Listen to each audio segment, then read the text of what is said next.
오늘 주신 본문의 말씀 가지고 영적 해산의 고통을 아십니까? 라는 제목으로 한 말씀을 읽도록 하겠습니다. 여러분, 세상에서 가장 위대한 사람이 누구일까? 저는 주저없이 우리 어머니들이라고 생각합니다. 생명을 잉태하여 낳을 수 있는 유일한 존재, 그리고 그 고통과 사선을 넘나드는 그 숭고한 시간을 마다하지 않은 어머니로 인하여 저와 여러분은 이 자리에 있는 줄 믿습니다. 그래서 많은 사람들이 결혼하고 아이를 낳아봐야 비로소 철이 들고 어른이 된다고들 말합니다. 그리고 우리 주변에서 참 철없던 사람들이 결혼하여 가정을 꾸리고 자식을 낳음으로 인하여 몰라보게 달라지고 정말 철이 든 사람들을 우리가 보게 됩니다. 물론 결혼이 인생의 성숙과 철듦의 전제 조건은 아닙니다. 무조건 다 맞는 얘기는 아니죠. 보면 오히려 짐승만도 못한, 아무리 결혼하고 자식을 낳았다 한들 가정을 돌보지 않고 자녀를 돌보지 않고 참 철없기가 그지없이 중년이 넘어서도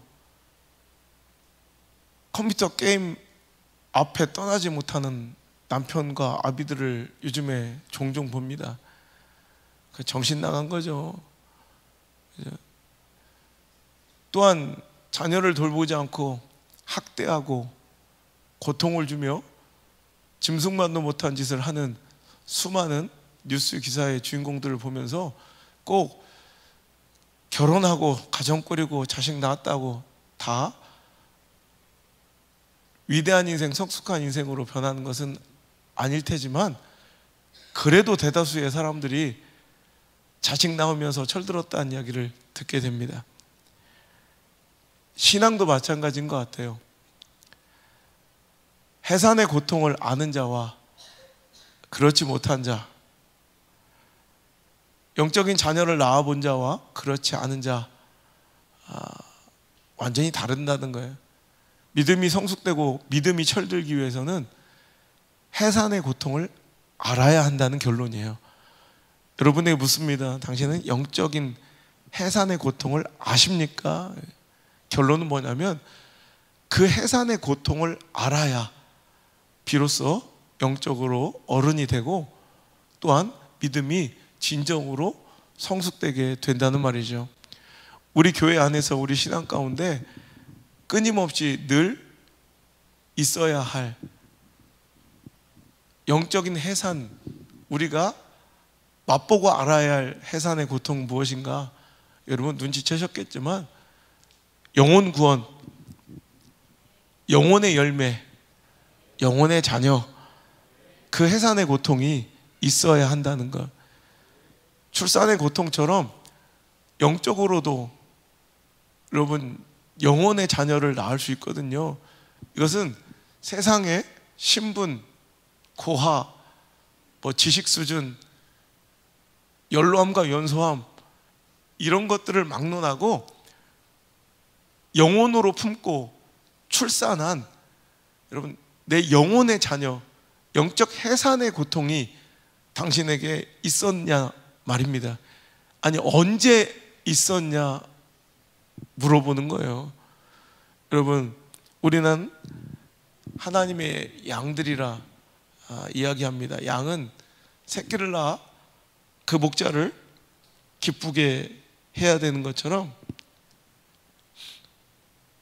전도는 영혼을 구원하고 복음을 전하는 일은 또 내 마음속에 영혼을 품고 전도 대상자를 위해서 기도하는 것은, 이것은 믿음과 신앙의 성숙의 척도입니다. 그래서 우리가 내가 지금 전도를 위해서 기도하고 있는 전도 대상자를 뭐라고 불러요? 태신자라고 불러요. 이거는 아직 출산하지 못한 태아처럼 내 안에, 내 영혼 안에, 내 생각 안에, 내 관심 속에, 내 기도 중에, 내 눈물 안에 여러분 품고 있는, 지금 잉태하고 있는 그런 태신자가 있느냐 말이에요.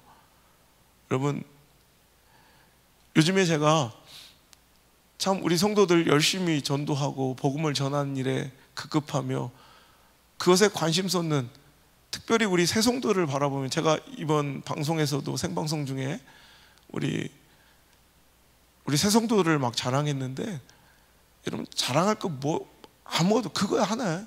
정말 열심내요. 복음을 전하는 것을 기뻐하는 거. 근데 여러분 이상하죠? 그 은혜를 더욱 많이 누리고 우리가 볼 때는 믿음이 자라난 것 같고 영적으로 성숙한 것 같고 그 신앙의 연조가 연륜이 늘어나면 어른이 된 것 같잖아요. 그러면 오히려 더 출산을 많이 하고 더 영혼을 많이 품고 그 은혜를 나눠줘야 될 것 같은데 그렇지 않더란 말이에요.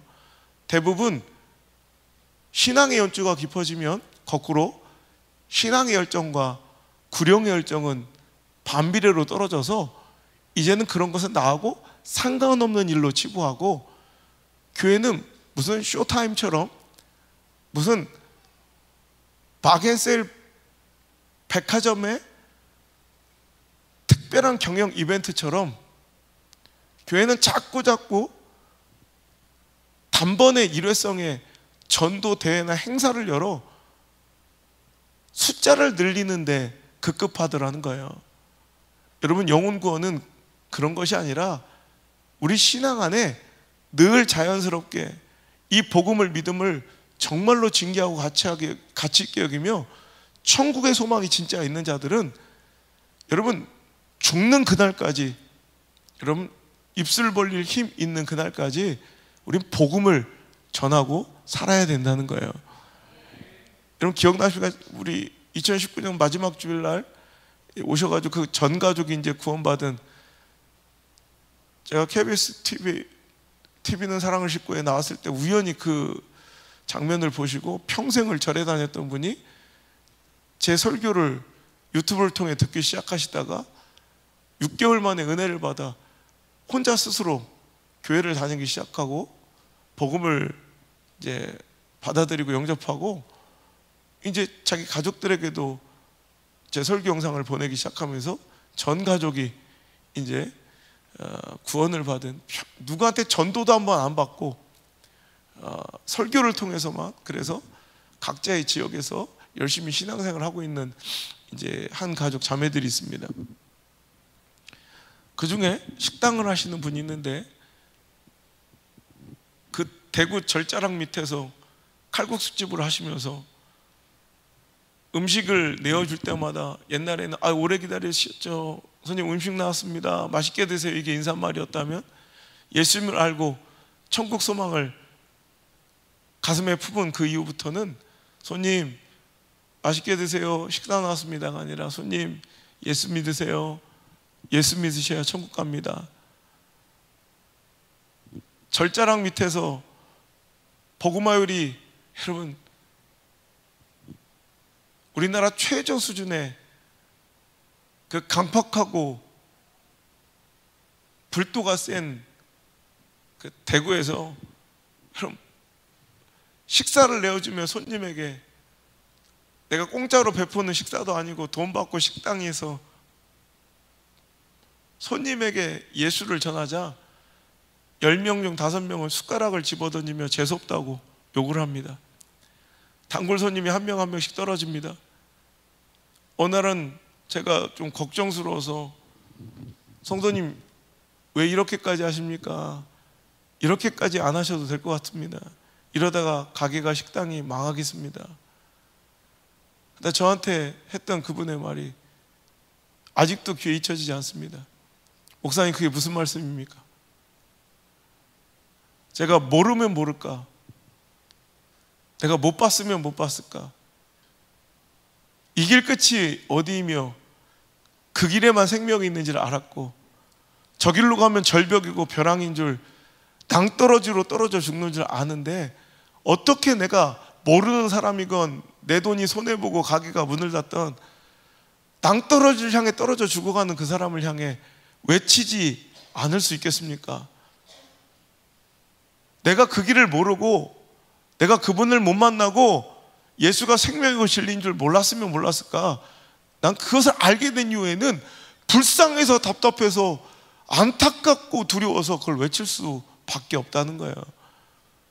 점점점 가게는 쇠락하고요, 결국에는 그 식당은 이제 문을 닫게 되었습니다. 그 사람은 망한 겁니까? 잘 된 겁니까? 저는 목사로서 그 얘기를 들으면서 참 한없이 부끄러워지면서, 저도 참 목사들 중에서는 전도 열심히 하는 사람인데 그 마음 변치 않으려고 노력하는 사람인데, 그래서 그때부터 더 열심을 내.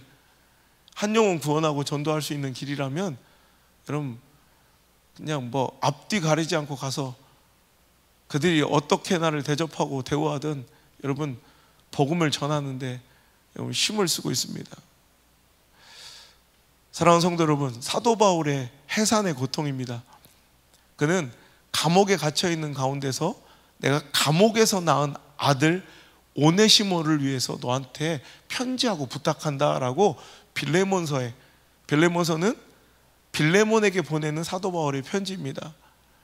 한 교회의 유력한 중역 중직자 리더였을 것으로 추측되고 굉장히 부유했던 사람으로 추측되는 이 빌레몬에게 노예가 한 명 있었는데 주인의 재물을 손괴하고 주인의 재산에 손해를 끼치고 도망친 노예가 여러분 감옥에 갇혀 있었을 때, 그 감옥 안에서도 복음을 전하다가 감옥에 갇힌 사도 바울은 감옥 안에서도 그 복음을 전하기를 멈출 수 없었고, 결국 그가 전한 복음에 마음을 열고 예수 그리스도를 영접한 사람이 있었으니 그게 오네시모입니다.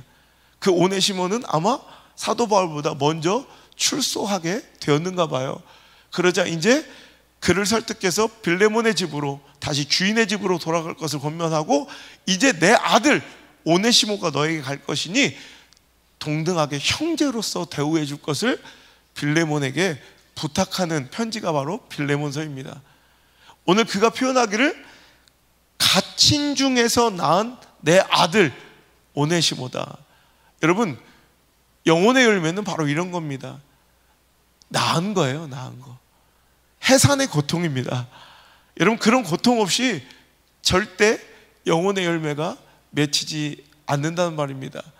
수많은 실패 혹은 영혼 구원을 위한 수많은 손해를 반복하다가 손해와 실패가 이제 부담스럽고 힘들어서 어느 순간 이제는 상황을 핑계로, 처지를 핑계로, 혹은 그 전도 대상자의 뭐 인물 됨됨이나 나와의 관계나 저 사람들의 뭐 확률이나 가능성 따위를 이유와 핑계로 우리는 복음을 전하는 것을 수도 없이 거절하고 여러분 입술을 닫아버렸지만, 오늘 본문의 말씀을 통해서 우리가 알 수 있는 것은 상황을 불문하고 감옥에 갇힌 중에도 복음을 전한 사도 바울,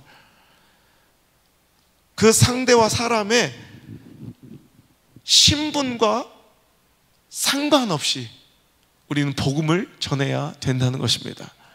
나와의 이해관계, 나와의 감정 상태,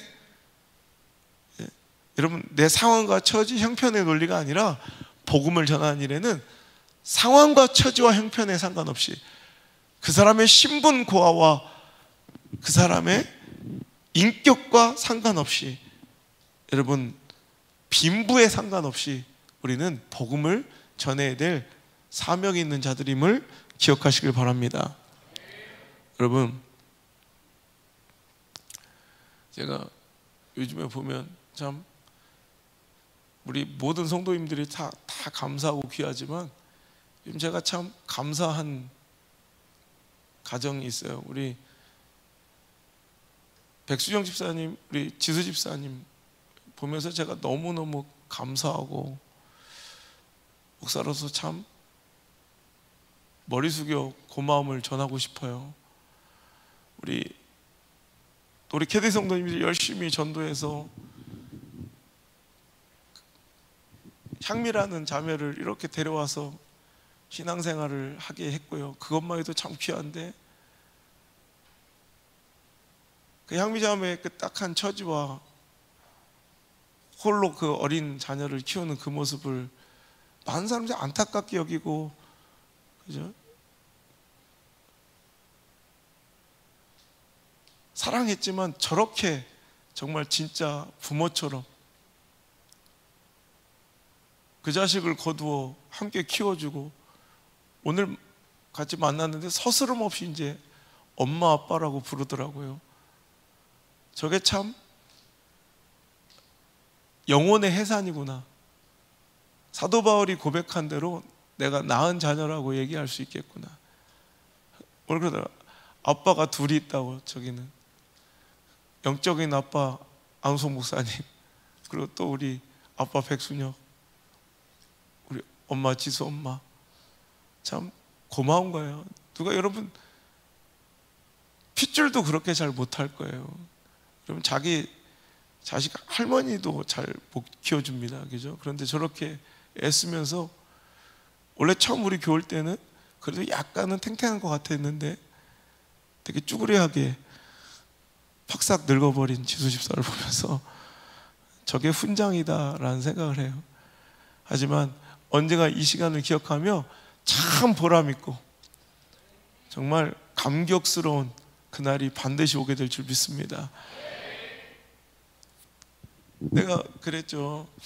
우리 셋째 다온이를 안 낳으려고 하는 오경이한테 낳아라, 낳을지어다, 낳아야 한다 그러면서 불시에 기도하자 해놓고 안수를 해버렸어요. 근데 그 주에 생겨버렸죠. 여러분 지금 그래. 내가 그러면서 지금은 힘들고 두렵고 고통스러움에 피하고 싶지만 이제 앞으로 1년만 지나면, 2년만 지나면, 3년만 돼도 내가 이 아이를 안 낳았으면 어떻게 할 뻔했나 라고 막 너무너무 행복해할 그날이 올 거라고. 여러분 맞습니다. 오늘도 영혼의 자녀를 잉태하고 출산하는 일은 피하고 싶을 정도로 고통스러운 일일 테지만, 여러분 분명히 그날을 기뻐하고 자랑스러워하고 행복해하며 감격하여 눈물 흘리는 그날이 올진데, 그 수고를 마다하지 마시고 그 고통을 피하지 마시고 열심히 매진할 수 있는 우리 사랑하는 성도들 되시기를 주의 이름으로 축복합니다. 그게 신앙의 건강함입니다. 그 사람의 건강함의 영적 테스트는 그 사람이 영혼의 구원에 관심이 있느냐 없느냐예요. 보세요. 은혜 가장 많이 받고 뜨거운 사람들, 그 은혜 감격해 있는 사람들이 전도해요. 지금 제일 은혜 많이 받고 있는 사람들이 전도하지, 여러분 그렇지 않은 사람들이 전도하는 법이 없어요. 그거는 무조건 건강한 거예요. 여러분 건강한 신앙생활 하시길 바랍니다. 자, 우유를 먹을 때마다 젖소가 고마워요. 우리 젖소가 아니었으면 그 우유를 우리가 어떻게 공급받으며 이렇게 필요한 영양소를 채웠겠습니까? 아시다시피 젖소는 우리에게 우유를 생산해주는 고마운 동물이죠. 우리가 생각할 때 젖소, 그러니까 젖소는 아예 그냥 우유 생산을 위해 창조된 동물이라 계속 짜면 우유가 나온다고 착각하는 분들이 많아요. 저도 그랬어요. 젖소는 그냥 젖이 나오는 손인 줄 알았어요. 여러분 난 충격이었어요. 똑같대요. 젖소도 새끼를 베고 나야 젖이 나온대요. 놀랍지 않아요? 우리 그 젖소는 그냥 무슨 공장처럼 틀면 그냥 짜면 나온 줄 알았어요. 근데 아니래요. 걔도 새끼 나야 나온대요. 여러분 마찬가지예요. 영적으로 건강하고 생산적인 긍정적인 신앙생활을 하려면 영혼의 열매가 있어야 돼요. 은혜 많이 받고 직분 받고 내가 뭐 권사님, 안수님, 장로님 우리 장로 안 세웠으니까 집사님 뭐라 해도 10년 단위, 20년 단위 내가 몇 대째니 주절거릴 거 없어요. 그런데 영혼의 열매가 없다? 그럼 심각한 뭔가 영적인 문제가 있는 거예요. 교회에 문제가 있든지 목사의 양육에 말씀에 문제가 있든지. 왜 그러면 아무리 데리고 와봤자 그 말씀에 변화되는 사람을 못 보면 태어나서 여러분 아기를 출산했는데 병원에서 다 뭐 키우지 못하고 다 죽여. 여러분 그러면 아기 낳는 게 고통스럽고 무섭죠. 안 하죠 아예. 그러니까 문제는 산부인과에 문제가 있든지 본인한테 문제가 있든지 당신의 신앙에 문제가 있든지 목사의 말씀에 문제가 있든지 예배에 문제가 있든지 뭔지 하나가 문제가 있는 거예요. 그렇지 않으면 여러분 정말로 당신의 문제라면 영적 갱년기를 너무 빨리 만난 거 아니에요? 육적인 갱년기는 내가 거부할 수 없겠지만 영적인 갱년기는 내가 중단한 순간 그 자리에서 그 시간 아무리 1년, 2년 몇 살짜리건 상관없어요. 내가 중단한 순간 바로 영적인 갱년기예요. 여러분 그 시간이 오지 않았으면 좋겠습니다. 얼마 전에 진짜 며칠 전에 한 집사님이 막 화가 나서 나한테 막 얘기를 해요. 왜냐하면 제가 한 분을 전도하려고, 여러분 제가 우리 교회에서는 얼마나 대접을 받고 뭐 나가면 얼마나 대접을 받고, 그죠? 이번 주에도 여수에 있으면서 내가 이런 대접을 받아도 되나 싶을 정도로 정말 좋은 호텔에서 자고, 그죠? 새벽부터 아침까지 막 줄을 서서 사람들이, 목사님들 와서 상담하고 저한테 뭐 설교를 배우고 은혜를 받고, 내가 집회하고 많은 분들이 사인을 받고 막 사진을 찍고 방송을 하고, 내가 하고 싶으면 뭐 하고 싶은 대로 방송하고, 이런 그런 대접을 받다가 돌아오면 그건 저를 알고 이 은혜의 가치를 인정해 주는 사람들한테 난 그런 대접을 받지, 불신자들, 교회 안 다니는 사람들한테 찾아가면 저는 한낱 아저씨일 뿐이에요. 그냥 한낱 좀 젊어 보이고 잘생긴 아저씨, 그 이상도 뭐예요? 그 이상도 그 이하도 아니에요. 그냥 와우, 내 나이 알면 오 동안이네 이 정도 듣는 아저씨, 약간 매력적인 아저씨, 뭐 이거 외에는 그 재수없게 웃는 사람 뭐예요 그거. 와, 갔더니 막 나를 얼마나 막 막대하는지, 저는 그러면은 약간 오히려 더 도전의식이 생기고요, 날 그렇게 막 막대해 주니까 오히려 더 잘 보이고 싶어서. 내가 지난번에도 한번 만났다가 퇴짜 맞은 분인데, 내가 만나서 그냥 우리 교회에서는 상상할 수 없는 뭐 저한테 뭐 저거 주워와요 막 나한테 그러고, 예 하고 막 주워다 주고, 저거 막 들어요 막 알았어요, 막 저거 사와요 그럼 알았어요, 뭐 나한테 막 그래. 근데 나 혼자 있을 땐 괜찮아. 우리 집사님들 그걸 본 거야. 그랬더니 막 화가 나가지고, 목사님 진짜 나 열받아서 막 우리 목사님한테 어떻게 저렇게 대하는 인간이 있을 수 있냐고. 그래서 야, 입 다물어, 거의 다 넘어왔어, 한 통 깨면 죽여버릴 거야 내가. 아 그래도 그랬잖아요 목사님, 하는 소리 들었잖아요. 괜찮아, 26일 날 온대. 나 손가락 걸었어. 내가 막 그러면 산통 깨면 가만히 있어, 죽여버릴 테니까. 너 막걸리 사줄 거야 막 그래. 아, 막걸리뿐입니까? 사이다도 사서 내가 말아줄게 막 그랬어요. 여러분 저는 뭐 상관없어요 뭐라고 하든. 얼마 전에는 한 사람이 나한테 뭐 전도하다가 막 욕을 하더라고요. 그런데 길바닥에 무릎도 꿇었어요. 진짜 길바닥에 무릎을 꿇었더니 깜짝 놀라더라고. 우리 교회로 전도하는 것도 아닌데 그냥 길거리에서 만난 어떤 불쌍한 분한테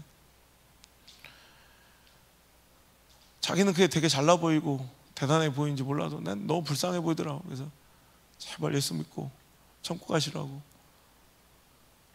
이번에 선교 갔다가 전도하는데 우리 아들이 맨날 온실의 화초처럼 교인들만 만나고 교회 다니는 애들하고만 놀고 학교도 그렇고 그렇게 맨날 행복하게만 지내던 애가 처음으로 예수 안 믿는 사람들을 만나게 전도지를 돌려주다가 쌍욕을 먹었나 봐.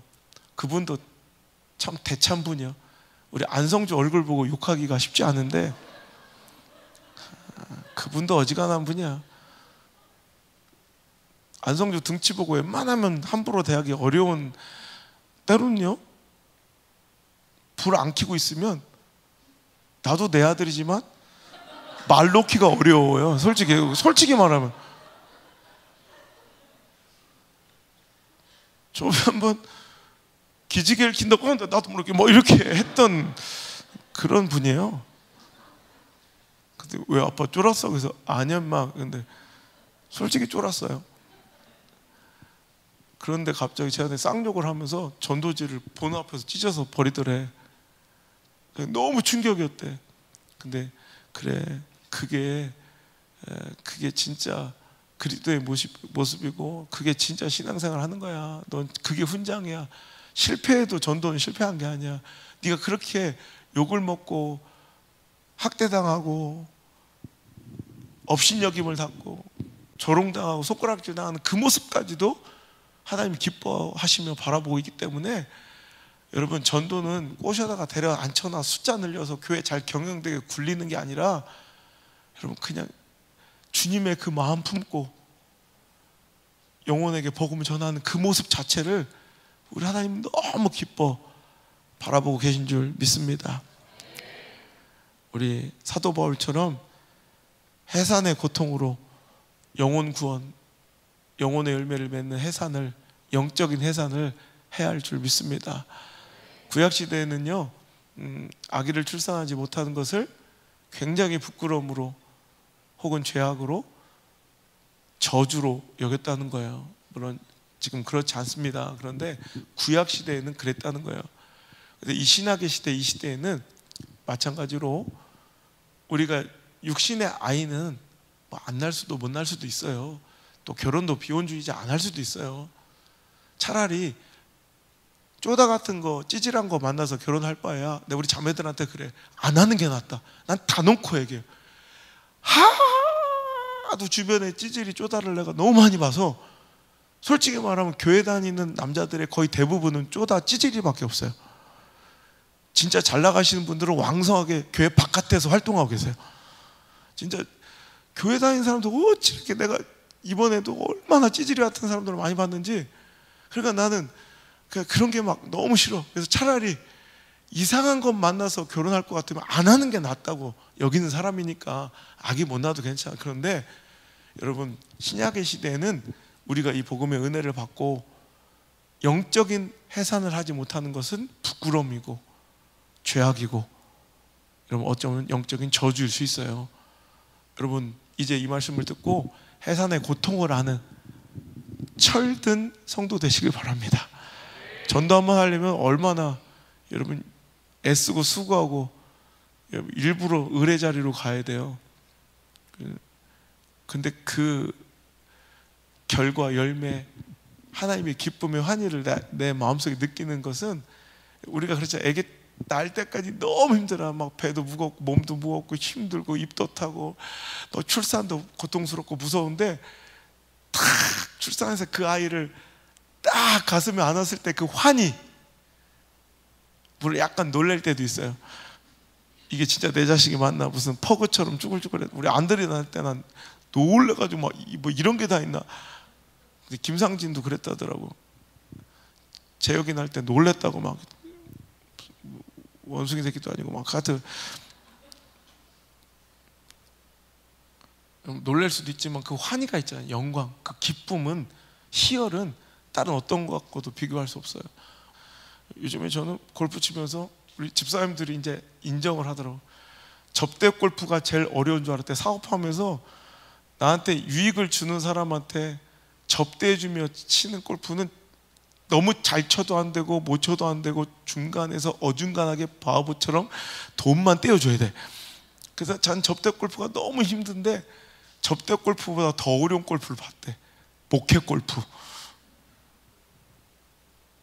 어떤 때는 감정적 내 선택도 없이, 어떤 때는 광대처럼, 어떤 때는 막 내 마음 막 상해서 아픈데도 지금 막 방금 전까지 막 눈물 흘리고 있었는데 딱 문 열고 나가는 순간부터 막 웃으면서 그냥 그 사람 비율을 다 맞춰줘. 5시간 동안. 누가 그러대? 내가 요즘 전도 많이 하니까 목사님들은 자기는 30년을 골프를 쳐도 전도 한 명 못했는데 자기는 한번 보러 오겠대. 우리 진짜 캐디 성도님들이 진짜 와서 예배 드리나 자기는 믿을 수가 없다는 거야. 근데 어떻게 전도하냐. 그래서 가만히 있으면 왔겠습니까? 그래서 가만히 있으면 똑같이 하면 왔겠습니까? 그죠? 뭔가 했으니까 왔겠지. 그리고 노력하고 무던하게 또 배려하고 섬기고. 여러분, 그게 목사만, 사도 바울만 해야 할 일이 아니라 실은 우리 모든 성도가 해야 될, 지금 막 은혜 받고 있는 우리 캐디 성도들만 막 욕을 먹어가면서 직장에서 여러분 얼마나 그냥 재밌어서만 하는 게 아니에요. 니들은 왜 회사에서 맨날 교회 일만 하고 교회 얘기만 하냐고 막 탄원서를 넣겠다고 막 대표한테 이르겠다고 하는 사람들 막 욕을 먹고 막 그래요. 그걸 다 감내하고 하시는 거예요. 근데 그렇게 욕을 하고 아프게 했던 분이 지난주에 오셔서 눈물을 펑펑 흘리고 앉아 계시더라고. 그렇게 핍박했던 분이 와서 눈물을 흘리며 은혜를 받고 있는 모습, 이게 여러분, 이게 하나님의 역사예요. 그 다음에 올 때는 손수건, 미리 알려줬으면 손수건을 갖고 왔을진데 왜 손수건을 갖고 오라고 얘기를 안 했냐고. 여기가 뭐 1학년 입학생이야? 손수건하고. 저분들이 재밌어서만 전도하는 거 아니에요. 엄청 욕먹어요. 엄청 손해봐요. 다른 거 다 양보해야 돼요. 직장에서 전도 안 하려고. 여러분들은 어떻게 살아요? 다 주장하고 다 이겨야 되고 다 유익 봐야 되고 다 내 중심이어야 되죠. 그러니까 열매가 없는 거예요. 이수열, 알겠어? 전도해야 돼. 내려놔야 돼. 손해봐야 돼. 아파야 돼. 찢어져야 돼. 울어야 돼. 아멘입니까? 그래야 열매가 있어요. 여러분에게 정말 귀한 축복을 선포합니다. 해산의 고통을 아는 영혼의 열매가 있는, 품고 있는 태신자 한 명도 없고 눈물로 기도해 본 적도 없고 구령의 열정도 복음에 입술도 벌리지 않으면서 아무렇지도 않게 살아가는 그 부끄러움을 종식시키시고 이제 이번 설교를 통해서 다시 한번 영적 갱년기를 끝내버리고 소망 없는 사라가 여러분 이삭을 출산하듯 여러분에도 오늘 이 말씀을 영혼의 신앙의 경수가 끊어졌던 여러분들이 다시 한번 소생하는 역사가 있을지어다.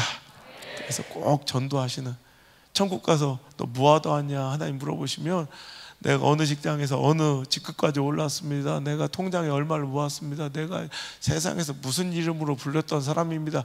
하나님 이런 거 관심도 없어. 사공역 알았어? 가서 전도를 하고. 여러분, 주은이 알았어? 안 되면 남자라도 꼬셔서. 엘리 알았어? 못하게. 남자 꼬시라는 얘기가 아니라 그냥 전도는 하라고. 잘 그게 쉬울 수도 있다. 여러분, 우리 영혼의 열매 꼭 가득한 한 해가 되셨으면 좋겠습니다. 하나님의 아픔이 느껴져서 오늘 말씀 전하는 거예요. 에스겔서 3장 18절에 참 두려운 말씀, 이 말씀 읽을 때 두렵지 않은 자가 되어야 돼요. 시작. 가령 내가 악인에게 말하기를 너는 꼭 죽으리라 할 때 내가 깨우치지 아니하거나 말로 악인에게 일러서 그의 악한 길에서 떠나 생명을 구원하게 하지 아니하면 그 악인은 그의 죄악 중에서 죽으려니와 내가 악인을 깨우치되 그가 그의 악한 마음과 악한 행위에서 돌이키지 아니하면 그는 그의 죄악 중에서 죽으려니와 너는 내 생명을 보존하리라. 아멘.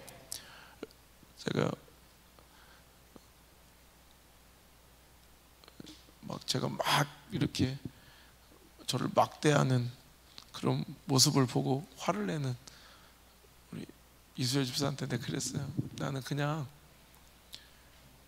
이 말씀을 얘기했어. 나는 전하고 알려줄 뿐이다. 와서 말씀을 듣고 하나님을 만나고 정말 영접하는 건 그분의 일이고 하나님의 역사다. 나는 딱 그 기회까지 제공하고 나는 알려줄 사명이 있다. 그 기회만 열어주면 나는 뭐 나라고 무릎 꿇고 누구한테 굽신거리고 누구한테 웃음 파는 게 재밌겠어요? 전혀 재미없어요. 저는 자존심 하나로 지금까지 살아온 사람이에요.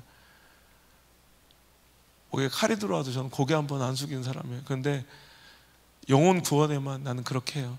그래서 그 기회를 줬는데 그가 그걸 거부하면 저는 그치? 그럼 저는 그 이유 아니면 만날 이유도 굽실거릴 이유도 뭐 웃어주면 내가 놀아줄 이유도 없는 거예요. 근데 그 대신 그 말씀은, 그 은혜는 꼭 전해주고 마는 거예요.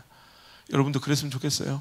꼭 여러분 꼭 영혼 구원에 마음을 품고 열심히 하시길 주님 축원합니다.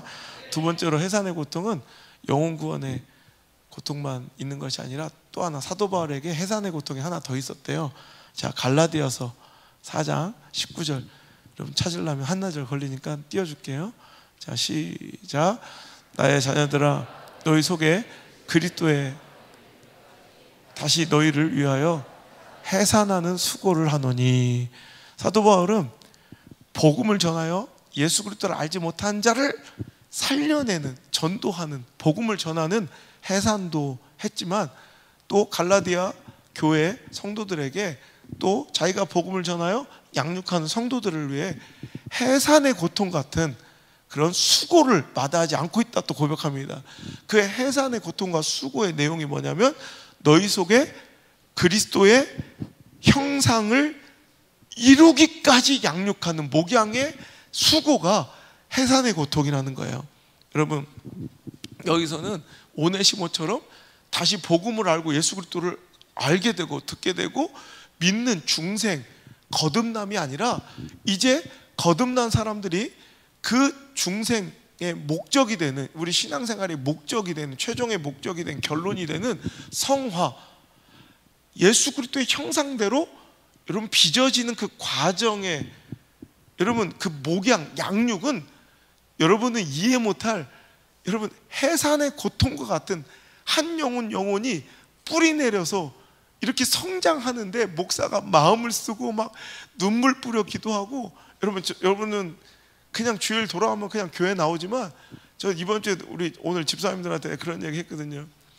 지금 이번 주가 어떤 성도에게는 참 위기다. 왜? 요즘 은혜 받던데. 아니야, 이 사람이 뿌리가 완전히 내리지 않았어. 지금 막 좋은데 저렇게 눈물을 흘리고 은혜 받았는데 다음 주에 꼭 나오겠다는데 저도 막 노심초사해. 이번 주에 분명히 마귀와 사탄이 어떻게든 이번 주에 못 나오게 할 여러분 유혹을 하고 핍박을 하고 그를 붙잡을 줄 저는 알기 때문에 얼마나 그를 위해서 기도하는지, 내가 서미가 성도를 위해서 기도하는지. 여러분 여러분 한 사람 한 사람이 그냥 와서 은혜 받고 여기 있는 게 아니라 정말 아이를 낳는 어미처럼 엄청난 관심과 노력과 눈물과 여러분 수고와 관심이 없으면 절대로 한 영혼이 뿌리 내려 열매 맺고 성장하지가 않는다는 거예요. 여러분 오늘도 이 해산의 고통을 알아야 철이 든다고 그랬죠. 하나는 본인이 영혼의 열매를 맺는 자기가 영혼 구원의 해산을 해야 될 뿐더러 오늘도 주의 종이 목회자가 이렇게 해산의 수고로 여러분을 양육하고 있음을, 그 고통을 아는 자가 철든 자예요. 그럼 부모가 대본이 부모의 마음을 알기 시작하죠. 그것처럼 영혼을 건져봐야 되는 이유가, 영혼을 구원해봐야 되는 이유가, 복음을 전해봐야 되는 이유가, 그래야 속 타는 마음을 알아. 다 될 듯 한데 온다고 해서 또 안 오고 진짜 다 맞춰놓고 밥 먹여놓고 막 해놓으면 딱 그날 되면 이것 때문에 못 온다, 저것 때문에 옷이 없어서 못 온다, 신발 없어서 못 온다, 오늘 누구 결혼식이다, 뭐 어디 가야 돼, 이런 맨날 그 영혼 한 명 구원해서 여러분 이 자리에 두고 그 사람이 믿음으로 자라나기까지 이렇게 전도해본 사람만 알아요. 그러면서 그들이 제일 먼저 느끼는 게 뭔지 알아요? 목회자의 마음을 알겠다, 이 얘기를 꼭 해요.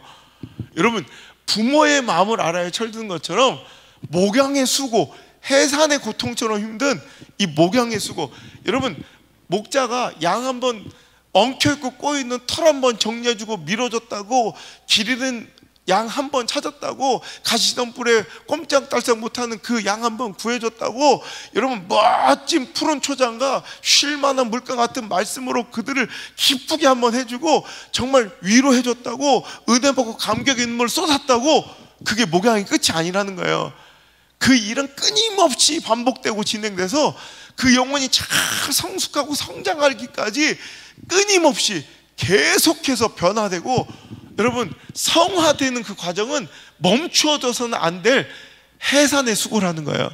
왜 교회들이 병들고 몸이 건조한 예배를 드리고 서로 기대감 없는 설교와 이런 말씀을 주고받으며 형식과 여러분 관습에 쩌들어서 습관적으로 예배 드리며 그것이 죽어가는지도 모르고, 여러분 내 직분과 오늘도 예배의 형식과 종교 의식이 그 신앙과 믿음인 줄 착각하고 살아간 저 불쌍한 사람들이 많아진 이유가 뭔지 알아요? 목양을 포기해버린 거예요. 그냥 여러분 교회만 나오고 주일만 나오고 헌금만 드리고 11조만 내면 다 되었다 만족해버리는, 아무런 또 권면도 권징도 훈계도 여러분 징계도 없이 꾸짖음도 없이 그냥 교회만 다녀주면 되는, 여러분 목사는 교회만 다녀주면 되는 게 아니에요. 예수 진짜로 믿어 예수쟁이가 되고 거듭남 뒤에는 예수님을 따라 그 삶이 성화돼야 돼요. 깨어지는 변화가 계속해서 일어나야 돼요. 그게 교회예요. 그것으로 존재하는 게 교회예요. 교회 다녀주면 되는 게 아니에요. 그래서 차라리 여기서 그 성화와 변화가 일어날 것 같지 않으면 제가 맨날 다른 교회라도 가서라도 변화되고 말씀에 깨어지고 은혜 받아서라도 살아나라고 얘기하는 거예요. 그게 없으면 교회가 아니에요.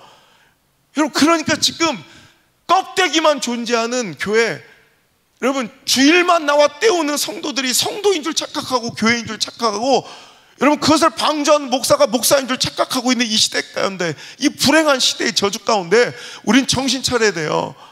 끊임없이 아닌 건 아니라고 얘기해주고 책망하고 훈계하며 오늘도 바른 길로 인도해주는 그 일이 재밌는 게 아니에요. 마치 차라리 전도 한 명 해서 앉혀놓는 게 편하지 그 이후의 과정이 더 힘들다는 거예요. 아닐 땐 여러분 대충 눈 감아버리고 싶을 때가 얼마나 많은 줄 알아요? 그냥 모른 척 해버리고 고개 돌리고 싶을 때가 얼마나 많은지 알아요? 아니면 그냥 입 닫아버리고 그냥 좋은 게 좋은 거라 넘어가고 싶을 때가 얼마나 많은 줄 알아요? 그래서 그 유혹 때문에 제가 이 바닥에다 내가 써놓은 거야. 이 껍데기 나중에 우리 뭐 교회 뭐 철거할 일이 혹시 있을지 모르겠지만 그럼 다른 데로 가게 되라 한번 뜯어봅시다. 사자처럼 담대하라. 하나님 주신 진리의 말씀, 하나님의 분노를 사람 눈치 보며 그 전하기를 1초도 머뭇거리지 마라. 호성아 나한테 쓰는 거야. 내가 여기 설 자리 요 자리에다 딱 써, 내가 스스로 썼다고.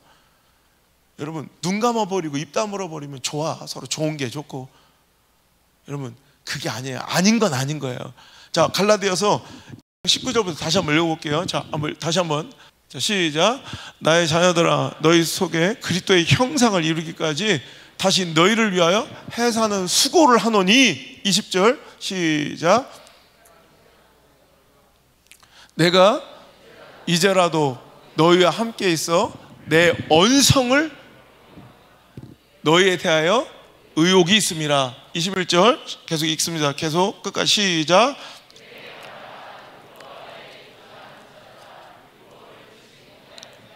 기록된 바 아브라함에게 두 아들이 있으니 하나는 여종에게서 하나는 자유 있는 여자에게서 났다 하였으며 여종에게서는 육체를 따라 났고 자유 있는 여자에게서는 약속으로 말미암아. 이것은 비유니 이 여자들은 두 언약이라. 하나는 시내 산으로부터 종을 낳은 자니 곧 하갈이라. 이 하갈은 아라비아에 있는 시내 산으로 지금에는 예루살렘과 같은 곳이니 그가 그 자녀들과 더불어 종노릇하고 오직 위에 있는 예루살렘은 자유자니 곧 우리 어머니라. 기록된 바 잉태하지 못한 자여 즐거워하라. 산고를 모른 자여 소리질러 외치라. 이는 홀로 사는 자의 자녀가 남편 있는 자의 자녀보다 많음이라 했으니 형제들아 너희는 이삭과 같이 약속의 자녀라. 그러나 그때 육체를 따라 난 자가 성령을 따라 난 자를 박해한 것 같이 이제도 그러하도다. 아멘. 자, 여기까지만. 자 보세요. 무슨 얘기냐면 하갈과 사라를 비교하는 거예요. 자 하갈은 여러분 아시죠? 아브라함이 분명히 하나님의 약속을 받아서 누구를 통해서 이삭을 주신다고? 사라를 통해서. 그러니까 사라를 통해서 난 이삭은 약속의 자녀야. 근본이 from 누구로부터 난 거예요? 하나님으로부터 난 거예요. 약속으로. 그런데 하갈은 낳긴 낳는데 아들인 것 같은데 그는 뭐예요? 하나님으로부터 온 게 아니라 인본주의, 인간의 방법, 육체를 따라 낳은 아들이고, 여기는 종이고 여기는 자유자라는 거예요. 우리는 자유자이며 약속의 자녀라고 얘기하는 거예요. 즉 우린 진짜 예루살렘 천국의 주인은 누구냐? 바로 하나님으로부터 근본된 초월적인 하나님의 은혜. 인간의 인본주의 방식이나 행동이나 육신의 노력 따위가 아니라, 율법이 아니라 오히려 하나님의 은혜와 그 믿음으로만 사는 자들이 진짜 그리스도인이지, 진짜 천국의 주인이지, 절대로 행위로나 율법으로나 인본주의로나 육체적 종교적 관습이로나, 여러분 이런 인간으로부터 근원된 것으로는 절대로 구원의 소망이 있다 없다? 없다는 거예요. 지금 이 갈라디아 교회에는 거짓 교사들이 들어와서 이 시대, 지금 우리는 이 말씀이 받아들이기가 쉽지만 당시에는 여러분 오히려 이스라엘 백성들과 유대인들에게는요 대세가 뭐냐면 율법이 대세야. 차라리 이렇게 가르쳐야 인기가 많고 이 시대는 사람들이 더 많이 와. 그러니까 이제는 율법을 강조하고 율법의 행위로 구원을 얘기하는 거짓 교사들이 들어와서 예수 그리스도를 믿는 믿음과 그 한량없는 초월적 하나님의 은혜로 난 자들, 오히려 그것을 비방하고 오히려 이런 잘못된 복음을 전하고 그것이 진짜인 줄 착각하며 그것이 대세가 돼 있어서 오히려 그들이 진짜를 핍박하더라는 거예요. 왜? 대세가 그러니까. 여러분 오늘날도 마찬가지예요.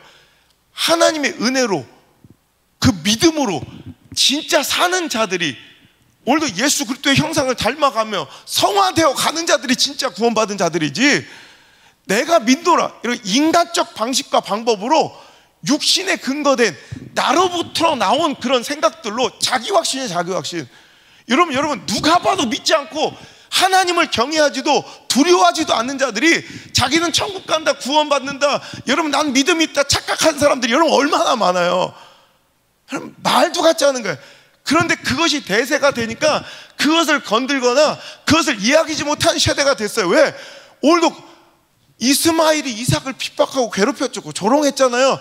그것처럼 이 시대에도 진짜가 핍박받고 진짜가 손해보고 진짜가 공격받고, 왜? 대세는 가짜니까. 여러분 교회 나온다고 다 성도는 아니에요. 여기 있다고 다 성도는 아니에요. 여러분 내가 몇 년 다녔다고 성도는 아니에요. 여러분 재미없죠? 그래도 이게 진짜 설교예요. 그냥 난 구원받아서 예수를 시인했어, 나 무조건 천국 가, 나 그랬으면 좋겠어요. 그랬으면 좋겠다고. 근데 그 믿음이 진짜 하나님으로부터 근원한 진짜 믿음이어야지, 지가 믿는다고 착각하는 믿는 자의 삶의 모습이 전혀 없고 선택과 결정이 없는, 진짜 이건 하나님을 경외하지도 않아. 지난주도 봤잖아. 그죠? 예배 시간을 경홀히 여기고, 여러분 주변 사람들이 다 계속해서 신경을 써. 그 예배 설교 하나에 한 영혼이 살고 죽을 수 있어.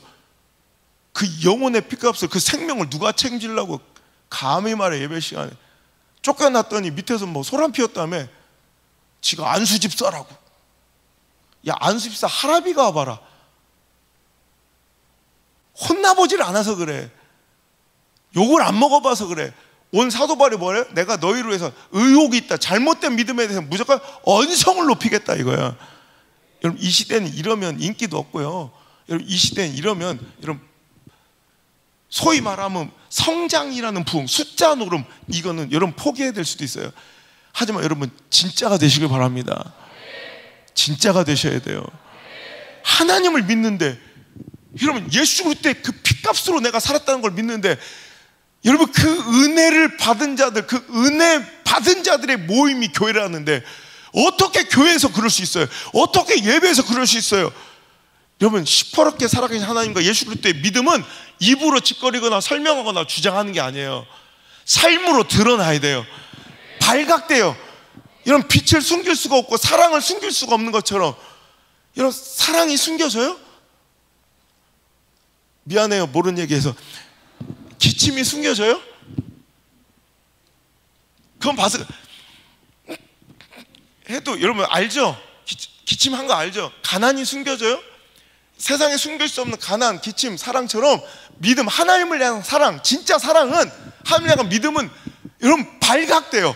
들킬 수밖에 없다고. 그죠? 전혀 믿음의 삶이 없고 발각되지 않는 믿음, 자기가 믿음 있다고 주장하는 믿음, 설명하려는 믿음이 아니라 삶으로 증명되는, 누가 보아도 발각되는 그 믿음이 진짜 우리 것 됐으면 좋겠어요. 그러기 위해서 그거를 아무리 실망스러운 일이 있고 아무리 손해가 나고 아무리 공격을 받고 핍박을 받아도 그걸 멈추지 않는 해산의 수고를 끊임없이 하는 목회자, 여러분 그런 목회자가 되길 기도해주고, 여러분도 지지하고, 제가 당당하게 이런 목회를 할 수 있는 이유는 여러분의 기도와 함께함이 있기 때문에 그래요. 그죠?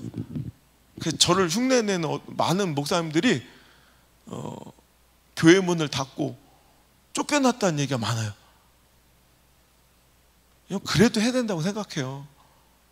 당당하게 아닌 건 아니라고 알려주고, 하나님의 분노를 숨기지 않는 재단. 보면 자기가 그 진짜를 모를 때는 그게 답습되고 반복되어 그것이 너무 자연스러워졌다가 그 바깥에 서서 진짜 안에 있어서 가짜를 보면 가슴이 철렁하고 쓸어내려져요. 그 은혜가 여러분에 있길 바랍니다. 여러분, 그 구별되는, 거룩한, 구별되는 그 신앙, 진짜 신앙의 모습이에요. 오늘도 여러분, 해산의 고통을 아십니까? 라는 질문으로 시작된 설교가 마무리됩니다. 해산의 고통을 알아야 합니다. 내가 영혼의 열매를 맺는 영혼 구원의 해산의 고통이 반드시 있어야 되고, 또 여러분 예수 그리스도의 형상을 담기까지 끊임없이 수고하며 해산의 고통처럼 오늘도 애쓰고 그것을 멈추지 않으려는 여러분 주의 종의 목회를 지지하고 응원하고 기도할 수 있는 그런 믿음의 공동체가 또 여러분의 성숙이 있기를 주의 이름으로 축복합니다. 우리 집사님들이 몇 분이 저한테 그러대. 자기는 소원이 하나밖에 없대. 목사님이 지금처럼 당당하게 목회할 수 있는 것, 이게 자기 소원이래. 난 그 말이 너무 고마워. 내 당당함을 잃는 순간, 사자가 이빨을 잃은 사자는 끝나는 것처럼 당당함을 잃는 순간 안성은 끝이에요.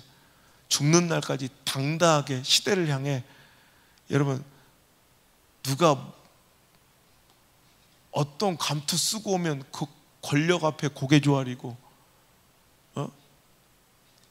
요즘 전국에서 막 우리 예배 실황 본 분들 막 난리가 났어. 겁나 멋지다고. 누구요? 상 받을지어다. 이런 교회가 다 있냐고. 울었대요. 그 혼내는 모습을 보고 너무 부러워서. 이 교회 공동체가 부러워서. 누가 혼내냐는 거예요. 아닌 걸 누가 꾸짖냐는 거예요. 난 이게 너무 안타까워요. 당연한 게 칭찬받는 시대. 여러분, 우리 진짜 끝까지 갑시다. 멈추지 말고, 영혼 구원도 내가 놓아버린 순간 갱년기가 오는 것처럼 목회자는 마찬가지야. 대충 눈 감아버리고 그냥 좋은 게 좋다 넘어가고, 사람 앞에 고개 조아리고 돈 몇 푼에 무릎 꿇고 이런 찌질이가 쪼다가 당신의 영혼의 목자이면 좋겠어요? 아니죠. 끔찍하죠. 여러분, 그러지 말아야 돼요.